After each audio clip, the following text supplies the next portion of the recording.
Hello everyone, welcome back to my channel and to another process video with the Paislees and Petals collection by Fancy Pants Designs. So today I am going to create a little matchbox that will hold some really pretty paper flowers I made from the collection. So the size of the matchbox is 3 by 4 inches. And I added 2 extra inches on each of the sides for the walls of the box of the matchbox, but also to be able to fold over one of the sides to make it a little bit sturdier. So when you pull it out of the matchbox, it won't fall apart. So you can see me trimming off a tiny little bit of paper, and that is going to be the stability layer. So it doesn't have to go all the way to the bottom. And just to be able to glue it in easier, I cut off a little bit, and you'll see what I'm talking about in just a second once I glue those down. But you can see me removing a lot of these corners because we just simply don't need them. We just need one corner on each side, and that's what's helping us attach those walls to the box. And here I'm just using a circle punch to cut out little notches, so it is easy to pull out this drawer from the matchbox. And I did add some machine stitching off camera just for some added interest. And now all of these 4 flaps, they get a little bit of liquid glue, and that just basically assembles the box. And then you can see those extra flaps that are like that extra paper that's like that I'm not gluing down just yet. That's because I'm gluing it down to the inside, which means that it gives your box a lot more stability. And when you pull it out of the matchbox case, it just doesn't lose its shape. So I always try to do that if I can with boxes like this. And you basically just fold over that extra less than an inch towards the inside, and because it's liquid glue, it kind of dries really nicely and it will make it a lot stronger. So the compartment, like the box, is done. Now we can work on the actual sleeve of the matchbox, and I'm just scoring 1-inch sides or like lines on the sides, basically just wrapping it around this 3 by 4 inch matchbox with a 1-inch height. And you can kind of see me testing it to see if it works, and it did. So now I can assemble this, but I decided to add a shaker, so that's what I'm doing right now. And I'm just using my paper trimmer to eyeball the inside and just trim out a bit that I think looks alright. I didn't really measure that too much. And then I want something to be on top of that cut out, so I'm creating a frame with this paper. And this is the paper that I'm going to be using to line to layer on top of my sleeve, because I just love this paper. I think the colors are beautiful and it just looks really nice layered on top of this other pink and mustard paper. I just think the colors of this collection are so stunning and so soft and just beautiful. There are some patterns and colors that are a lot darker, but it's just everything just goes so well together.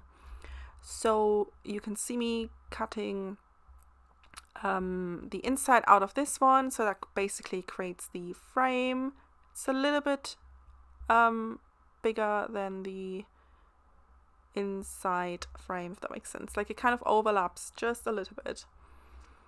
So now I'm adding some acetate. I did also do some stitching on every single panel off camera with some gold metallic thread, just because I really love the look of it, and I love doing that.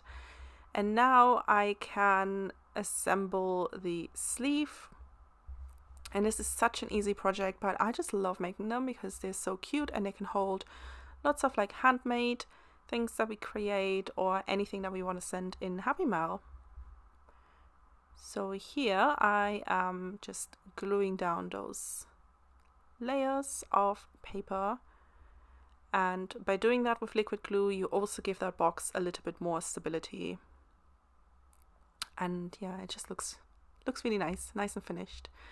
And yeah, so what am I doing now? I filmed this a week ago and I've already forgotten what I'm doing here.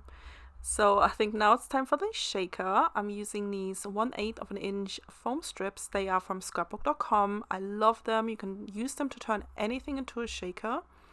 And I'm using 2 at a time just because my frame was a little bit wider. So I thought, why not use 2 and make this frame sit really nicely on top of the Matchbox. So that's what I'm doing here.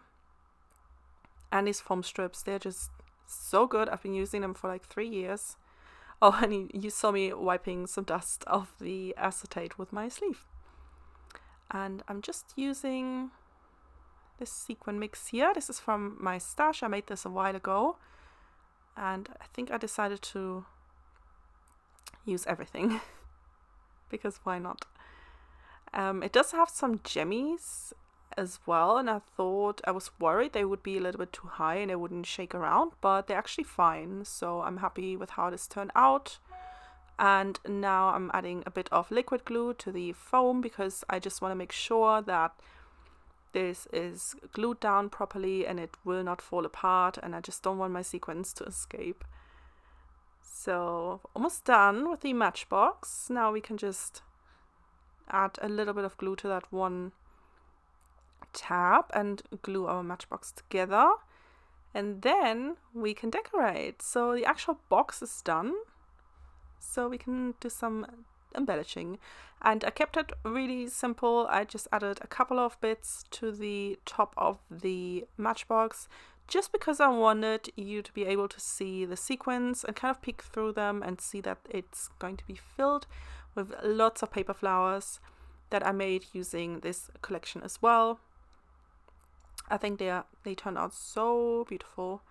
And this flower I'm currently using is like one of my favorite pieces on this collection, and I've used them all up and I wish I had more, but I just love using it. It's so beautiful. I love the colors. You know I love my blush pink, so I had to use it. I'm just adding a little bit of gold thread behind the flower just because I love the texture it adds to projects. And then I wanted to use one of these foam word stickers as my kind of sentiment or like embellishment, like highlight on the Matchbox. And I'm decided to go for this word that says happy. And I hope this makes someone happy when they open up the box and see lots of pretty flowers. And I know who this is going to, so I'm not going to reveal it. But I just hope that whoever receives this has a smile on their face. And then I decided I wanted to add one of the flowers on top of the box. So that's why I removed that heart. And I ended up going for this flower. And I'm just using a foam square to stick this down and then fill up the box with some more layered flowers. I hope you had fun watching this, and I'll see you in my next video.